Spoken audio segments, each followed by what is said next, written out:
Horror कहानियां थी। अगली मौत किसकी? संजीव अपने दोस्तों राघव और प्रतीक के साथ बियर बार में बैठकर बियर पी रहा था। संजीव आज बहुत खुश लग रहा था।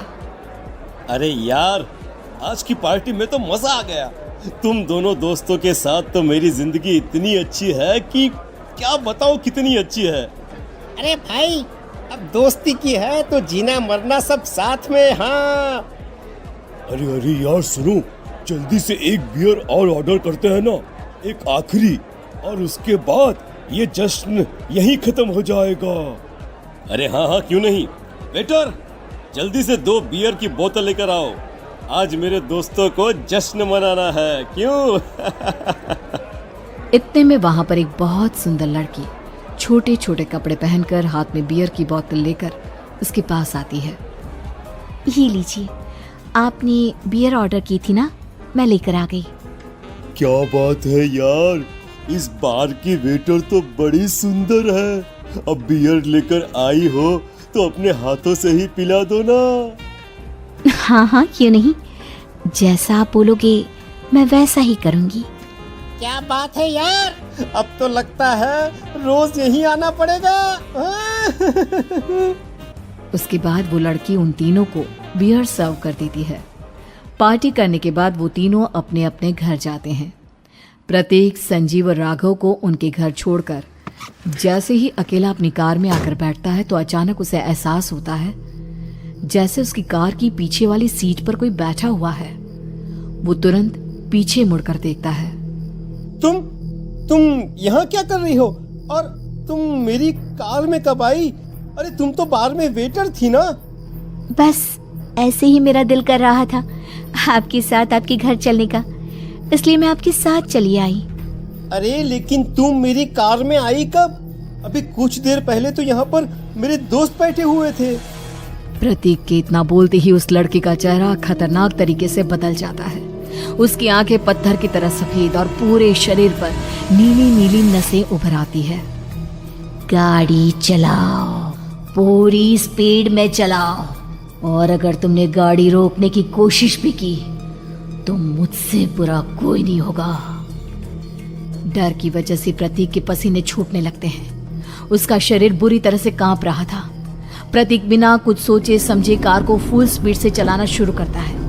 चलते चलते वो शहर से दूर एक पहाड़ी पर पहुंच जाता है और सामने अब सिर्फ पहाड़ी का किनारा दिख रहा है, जिसे देख प्रतीक घबराकर अचानक से कार को ब्रेक लगाता है।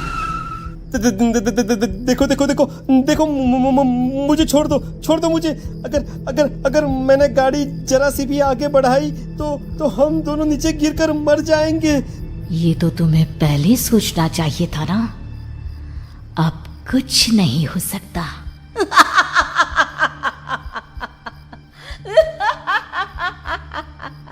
छोड़ दो मुझे। नहीं नहीं, प्लीज मुझे छोड़ दो। प्लीज प्लीज मुझे जाने दो, छोड़ दो मुझे। गाड़ी आगे बढ़ाओ। और तभी अचानक से बिना प्रतीक के स्टार्ट किए उनकी कार आगे बढ़ती है और गहरी खाई में गिर जाती है। उसके चीखने की आवाजें चारों तरफ सुनाई देती है।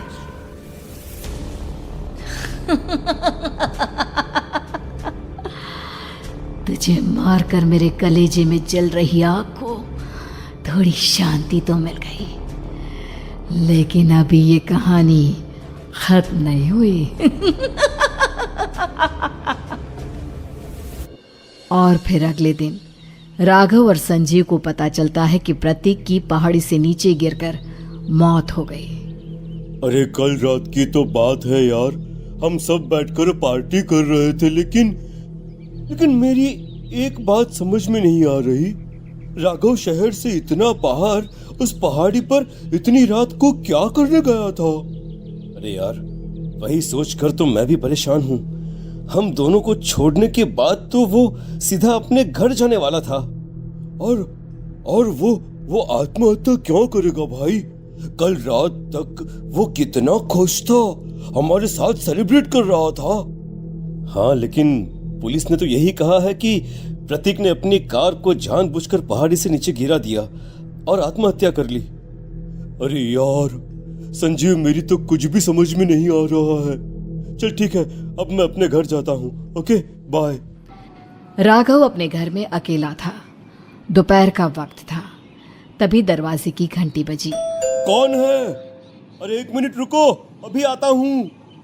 राघव ने जैसे ही दरवाजा खोला उसने देखा कि सामने एक बहुत खूबसूरत लड़की खड़ी हुई है। कौन है आप और यहाँ किससे मिलने आई हैं? देखिए ना, बाहर बारिश शुरू हो गई थी, मेरी गाड़ी खराब हो गई है। आपका घर नजर आया तो सोचा कुछ हेल्प ले लेती हूँ। क्यों नहीं, आइए ना, आइए आइए। मेरे कपड़े पूरे भीग चुके हैं, क्या आपके पास टॉवल मिलेगा प्लीज? राघव अपने बाथरूम से एक टॉवल लाकर उस लड़की को देता है। थैंक यू सो मच, अब मैं चलती हूँ। अरे इतनी क्या जल्दी है? आप चाहे तो बारिश रुकने तक यहाँ पर रुक सकती हैं। हाँ। लड़की ने पलटकर राघव की तरफ देखा। नहीं, मुझे जाना होगा, मेरा काम बाकी है। और वो वहां से चली गई। उस लड़की के जाने के बाद राघव अपने बाथरूम में नहाने के लिए गया और जैसे ही उसने बाथरूम में देखा तो उसका टॉवल वहीं पर लटका हुआ था। उसने टॉवल हाथ में लिया तो देखा कि उसका पूरा टॉवल खून के धब्बों से सना हुआ है। अरे अरे ये क्या? ये टॉवेल तो मैंने उस लड़की को दे दिया था। ये वापस मेरे बाथरूम में कैसे आ गया? और इस पर ये खून के धब्बे कहां से आ गए? राघव ने आईने में देखा तो उसकी गर्दन पर एक बड़ा सा चाकू का कट लगा हुआ था जिससे खून बह रहा था, जिसे देख राघव के होश उड़ गए। हाँ, अरे ये क्या? मेरी गर्दन इतनी ज्यादा कटी हुई है और मुझे दर्द भी नहीं हो रहा है। ये क्या हो रहा है मेरे साथ? राघव घबराकर बाथरूम से बाहर आया और अपना मोबाइल उठाकर उसने संजीव को फोन लगाया। संजीव जल्दी से मेरे पास आ जाओ। मुझे लगता है कुछ बहुत बड़ी गड़बड़ है, जल्दी आ जाओ। उधर से आवाज आई, लेकिन वो आवाज संजीव की नहीं बल्कि एक लड़की की थी। कुछ अजीब नहीं हुआ है, बस तुम्हारी मौत तुमसे मिलने आई थी और तुम्हें मारकर चली गई। अब तुम इस दुनिया का हिस्सा नहीं हो राघव, इसलिए तुम्हें अपनी गर्दन के कटने का दर्द भी महसूस नहीं हो रहा। नहीं, ऐसा नहीं हो सकता, ऐसा नहीं हो सकता। कौन हो तुम? तुम्हारी मौत। अब संजीव के पास खबर पहुंचती है कि राघव ने अपने ही घर में चाकू से गर्दन काटकर आत्महत्या कर ली। ये सुनने के बाद संजीव के होश उड़ गए। वो पसीने से तरबतर हो गया और एक अनजाना डर अब उसके दिल को सताने लगा। संजीव के साथ ही उसका एक छोटा भाई राजीव भी रहा करता था। अपने भाई को इस तरह परेशान देखकर राजीव उसके पास आया। अरे भैया, क्या हुआ भैया? आप इतने घबराए हुए क्यों लग रहे हैं? प्रतीक और राघव की मौत, मेरा मतलब मेरी कुछ समझ में नहीं आ रहा भाई। अचानक से मेरे दोनों दोस्तों ने आत्महत्या क्यों कर ली? अरे वो तो मेरी भी समझ में नहीं आ रहा है भैया। हाँ, हो सकता है कि कोई परेशानी होगी और इसीलिए उन्होंने ऐसा किया होगा।